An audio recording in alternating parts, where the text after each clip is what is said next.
That's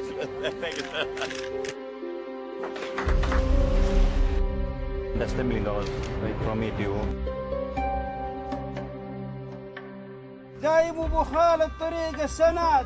He's the fifth richest man in the world, the biggest foreign investor in America, and a major shareholder in the world's best-known brands. He meets global leaders and business icons. So why is so little known about Prince Al-Walid?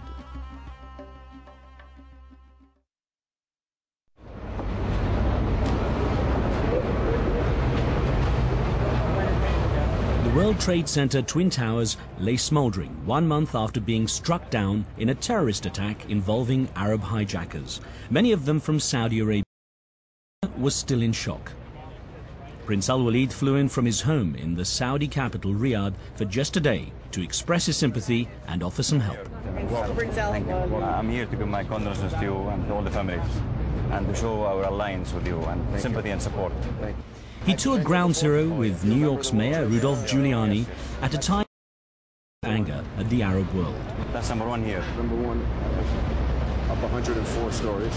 Prince Al-Walid had most of his $20 billion empire lodged in the US economy and carried with him a large check for the victims and families. Well, Mr. Mayor, I'm not going to take much of your time. I know you're so busy. I came all the way from Riyadh, Saudi Arabia, just to see you and give my contribution personally to you right now for the people in New York, and hopefully it will help alleviate as much as you can under your leadership. Well, we need your help. And that's $10 million from me to you. And please, we'll be in touch for anything that you may need. And we very much need your help and your support. All was going well until the prince issued a press release that created a controversial media storm. The line that most upset the New York mayor stated, "We must address some of the issues that led to such a criminal attack and adopt a more balanced stance to the Palestinian cause." Giuliani rejected the $10 million check and publicly criticized the prince for making a political statement. The aftermath of the 9/11 attack was the first time I took notice of the name Al-Walid bin Talal, and I wanted to find out more. The prince agreed to give me an exclusive and candid look at his life over 1 year. So I traveled to the south of France, where he was taking his summer vacation. We began with a tour of his huge floating palace with 5 KR. Thanks, guys. Cheers. These are the flags of the companies involved in. Okay. All these. These are the companies we're involved with. All these.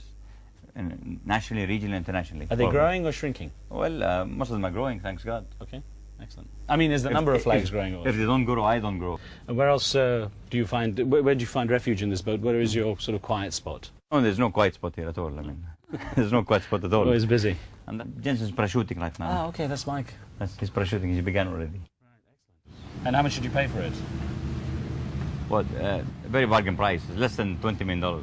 Less than 20 million? Yeah, because actually the insurance value of this boat is more than $100 million. It was a bargain at that time. So you were doing business even with your pleasure items? Well, sure. I mean, myself, I would not build, at that time I would not have built it, but it came at a really bargain price, so I did it. It has a bit of a history, doesn't it? Oh, definitely, yes. It was owned by Adnan Khashoggi and then by Trump, and Sultan Brunei also owned it for a short while. I understand it was in a film as well? Oh, yes, it was a film, yeah. The James Bond. James Bond, yeah. That was Never Say Never Again, and it certainly feels like you're walking through the set of a James Bond movie when you're on a 5-story boat of this size. It costs $6 million a year just to maintain it. I do water skiing, I swim, I walk, I jog, and volleyball, tennis, basketball, everything. And how much do you encourage that kind of activity within your staff? Oh, very much so. You've seen, all of them began with me and they ended with me. So they're all fit.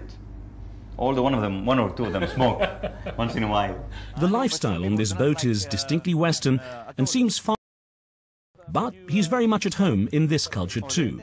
It may be because he started coming to Cannes with his father more than 30 years ago. It's since become the destination for the Arab elite. And now, as a self-made billionaire, he makes sure he has everything he could possibly need. And this helicopter, is named after my daughter, Reem. And we use it sometimes. If we need to go to a close-by destination from Cannes, we just have a shortcut rather than going for 2-3 hours by car. Just go do it 15 minutes with this one. So the desert prince feels at home on the sea as well? Or really, anywhere where you have nature, whether it's the sea, the snow, or desert, I feel at home, really. I like it. Finished, Jensen? You said it was great. 7 6 ونص اوكي. 11 12 ونص اوكي. الفقرات فيديو كليب 8. Among a small group of guests invited to join the Prince on the 5KR every summer, one stands out in particular. I was curious to know how a Californian by the name of Chuck ended up in the entourage of a Saudi royal. Well, I met the Prince when I was